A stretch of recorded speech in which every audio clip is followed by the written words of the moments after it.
you're pregnant and your belly is up to here, this tool really comes in handy. I'll demonstrate. Hello and welcome back to my channel. Thank you so much for all of you that have been subscribing, liking, sharing, commenting. It's really nice to know that whatever I'm talking about is helping some people. So thank you so much for your feedback. If you haven't already subscribed, please hit subscribe. Today I want to share some pregnancy hacks, some tips and tricks that I did during my pregnancy that really helped make my pregnancy easier, but also things that helped even after the pregnancy.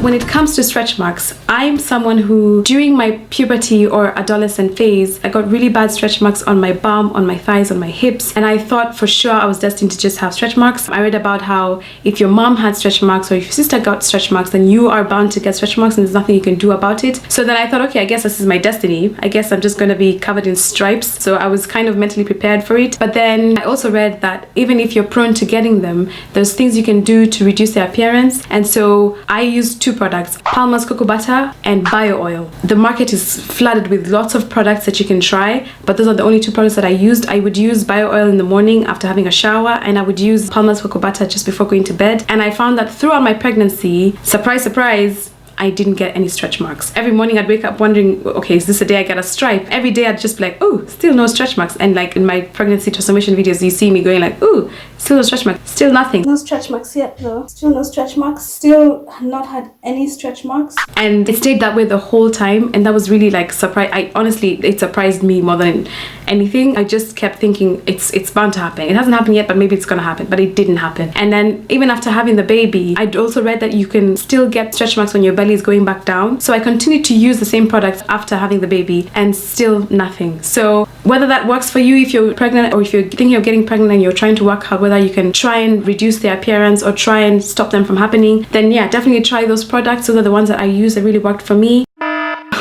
People are different. Okay, some people say they used all the products in the market and they were still covered in tiger stripes. Some people say they used nothing and nothing happened to them. So I don't think like me saying that this worked for me means it'll work for you. So if you use the same products and you still get tiger stripes, please don't come for me. But this is just what worked for me. And I think the main thing is just keeping the area hydrated, because when you're growing and you're expanding, your skin is stretching so much and you find that you get a bit itchy. And I read that instead of scratching, you should just moisturize. So every time I felt the urge to itch, I would moisturize. And the same applies to your breasts or your chest area. And because they're also expanding, because when you're pregnant, your boobs are also growing bigger. When that area is also expanding, because you'll get itchy, it's good to just like slather it with something. So rather than scratch, slather, okay? So, you know, just use that as a way of remembering. Instead of scratching, slather. I used mostly the bio oil because it's thinner and easier to spread. I would put a bit of that, spread it out, and it took away the urge to scratch. And that really helped. I would recommend just keep your skin moisturized, keep it hydrated, and just keep it happy. And even if you get some stretch marks, you might reduce their appearance or you might reduce how much you get. So that was pregnancy tip number 1.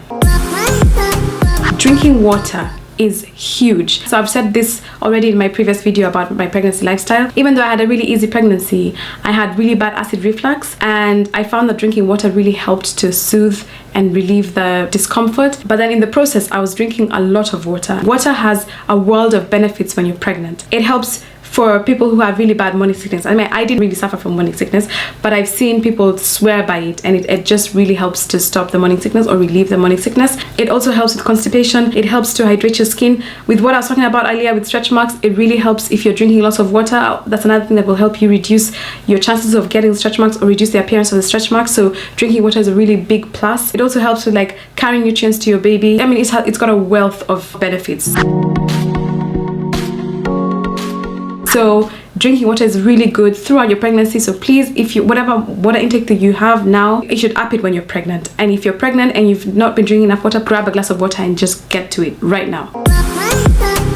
Pregnancy hack number 3. Because my belly was so big, especially after the 20-week mark, because they recommend that you sleep on your left side when you're pregnant. There was so much weight just pushing on one side. It was really uncomfortable. So what I did was I bought a pregnancy pillow, and there's loads of pregnancy pillows in the market. I got a U shape, but then there's the L shape, there's the J shape, there's the C shape. There's so many shapes in the market. I got the U shape, and I found it worked really well for me because I could drape it around myself. I could put it between my legs, under my belly, and there's a way that, like, you know, as I'm lying on the side, rather than having that extra weight going onto the side, it would prop up my belly. So that was really comfortable and it really helped me sleep. So if you can get your hands on one, get a pregnancy pillow. But if you can't get one, you could use a cushion or another pillow to prop your stomach, or you could even roll up a blanket or a sheet or a towel or something which you can just use to prop up your belly when you're lying on your side, and it'll just make a world of difference when you're sleeping. And one of the things, like for me, you know how when you're sleeping and you're just like tossing and turning in your sleep, once you're, you know, so big, you can't just be tossing and turning and waking up, you know, in a different position. I would literally have to wake up, lift my belly up, shimmy, shimmy, shimmy, and then place my belly down and then go back to sleep. I guess that's just how it goes when you're pregnant, because you're just carrying this load. You can't just like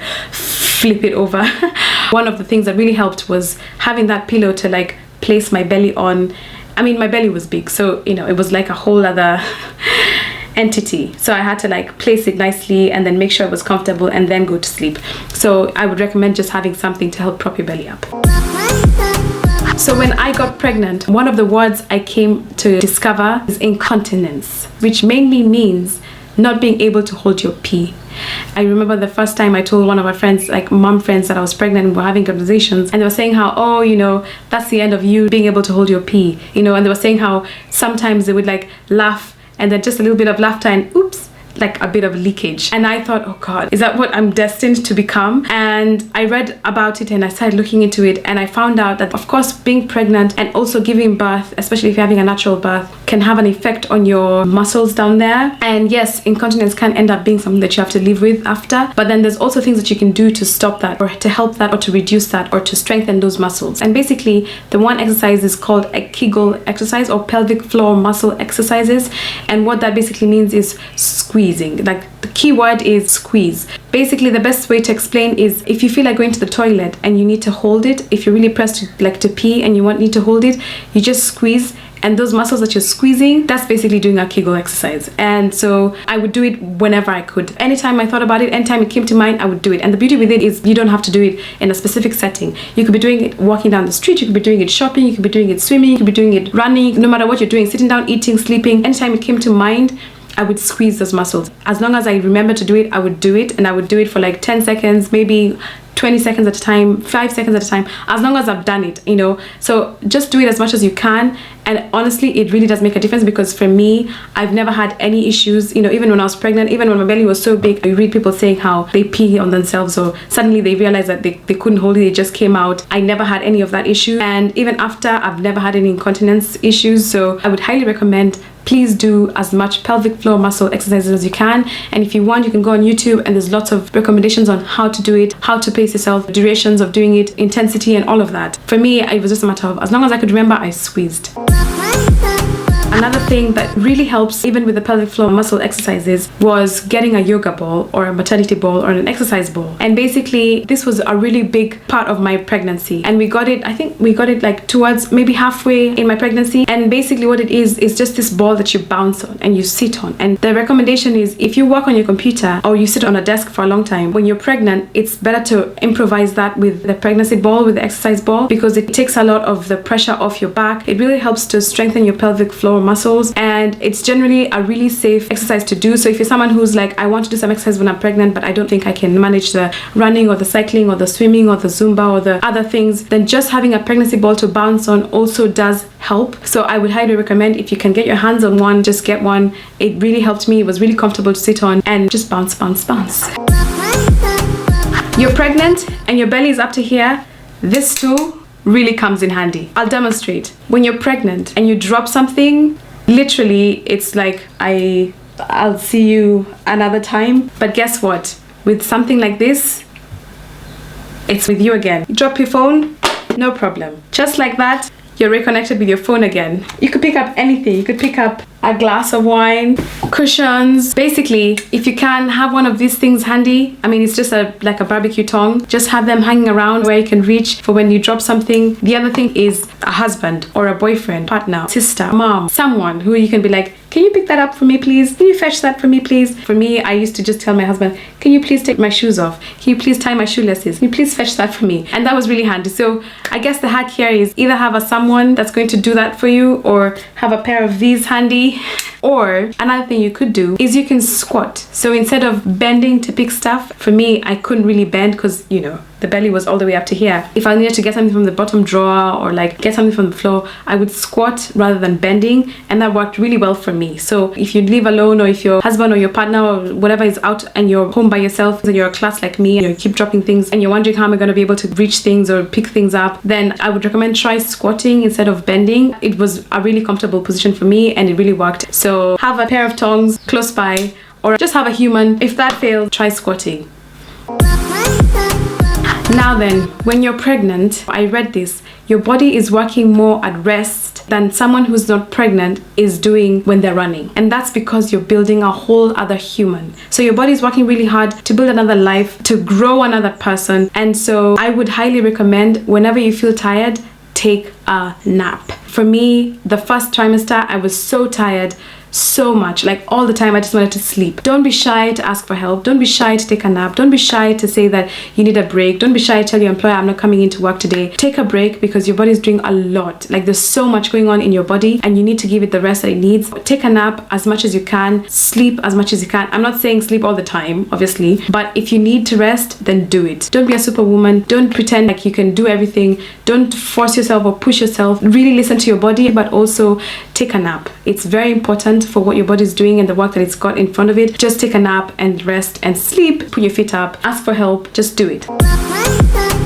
Now this one, I don't know if it works, because I don't know if it really worked for me, but I'll talk about it because I did it. So there's something about drinking red raspberry leaf tea, which was highly recommended. Everywhere you read about it when you're pregnant, everyone's like, you should drink this tea. Even my midwife highly recommended that I did it. Unfortunately, I didn't start doing it until I was about 36 weeks in. So I was kind of late, but then it's supposedly good for strengthening your cervix and just helping to strengthen your body and prepare it for birth. And it's supposed to help make your labor easier, and it's also supposed to help you during the delivery. Now for me, I say I don't know if it helped because I was in labor for 4 days, guys. So maybe it didn't help, or maybe it did help. Maybe I was supposed to be in labor for 12 days and it reduced that to 4. All I know is I had a really nice pregnancy, but my labor was a labor from hell.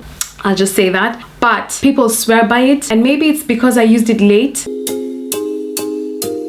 I started using it at 36 weeks. So I would recommend getting it. At the very worst case scenario, it's helping you hydrate more. So even if it doesn't help you in terms of making you have an easier labor and delivery, it definitely helps you with the hydration. So I still benefited from it because I was drinking more liquid, but I would recommend if you're going to do it, maybe do it a bit earlier.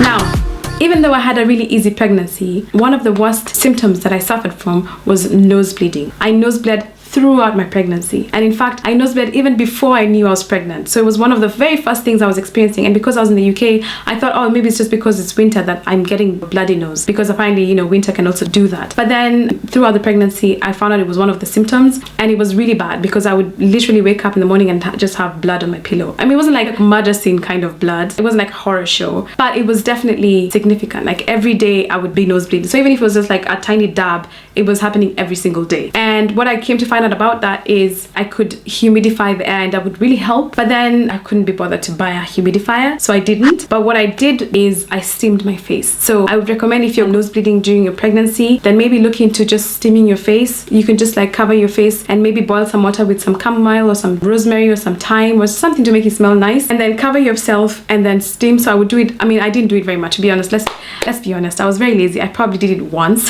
maybe twice, maybe 3 times in the entire pregnancy, but it did make a difference. I think I was lazy, but if you're not lazy like me, then yeah, you should definitely look into it and maybe it'll help you. Another thing you could do is you could turn on the shower in the bathroom really hot and then leave it on, close the door, close the windows, and then leave it to just like steam up the room and then stay in the room for a bit, and that really helps to like hydrate your nose, and that will help you to stop the nosebleed, or at least reduce the nosebleed. So that's another hack that you can try. The final tip that I would love to share that might help you during your pregnancy is getting a baby app. They are so good. Like for us, we downloaded the app What to Expect, and it was so good because first of all, it puts you together with other moms who are in the same phase as you from all over the world. So you get to see and learn from each other and share your experiences. You get to learn about ways to make your pregnancy easier. But the main thing for me, which was a big plus, like with what to expect, they show you, it's like a week-to-week analysis of what's happening to your body and what's happening to your baby. They have like a 3D animation to show you what your baby looks like. So every week they'll say, today your baby is the size of an avocado, a potato, a cabbage. I don't know why they use vegetables, but it gave a really good idea or like visual of how big your child was and how much they weighed. It's really nice to have that. And then also they would have like a 3D animation to show you what the baby looks like. And then, you know, of course, to begin with, they kind of look like an alien and they start looking more human, and they start like, they'll tell you, oh, today your baby's grown eyelashes and today your baby's grown brain cells. It was so nice to know those things are happening with the baby and to know what was happening in the belly and how the life that we were building was developing. And it really helped us to just like bond with our baby and just feel more connected. And I would highly recommend it. Like for us, even my husband had the same app on his phone, and both of us would just like check out to see, okay, what's happening to baby today, and like this week what's happened. It was just like so nice to feel like we're going through this journey knowing week to week what's happening, as opposed to just growing a belly, you know. It was nice to actually visualize this human becoming more human. And the thing is, it's not only for up to having your baby, even after, you can still find out what's happening, you know, when it comes to things like breastfeeding and baby-led weaning and all that stuff. Like there's so much information that you can arm yourself with. The other last thing I would say is, if you can, read. Just read as much as you can. It's a huge pregnancy hack. You'll learn so much about how to deal with your pregnancy. You'll learn so much about how to prepare yourself for the baby. Just spend that time in your pregnancy just learning more and arming yourself with more information and discovering more and growing more with your baby, and just, you know, growing more in love with this process, because it's a beautiful journey. The more you can learn about it, the better you will enjoy it, and the more you can make the most of it, because it's only once in a lifetime that you have this experience. I mean, except for those who are having many babies, but it's a really special time. So make it as fun as you can. Just make yourself happy, make your body happy, be comfortable, listen to your body, arm yourself with information, take care of yourself, hydrate yourself, feed yourself, be good to yourself, be good to your body, be good to your baby, and you will really enjoy this journey. That's the end of my video. Thank you so much for watching. I hope that you've enjoyed it. If you have any comments, or if you have anything that you want me to discuss, or if you have any questions, please hit the comment section, ask me anything, and I will do my best to deliver. Until next time, bye!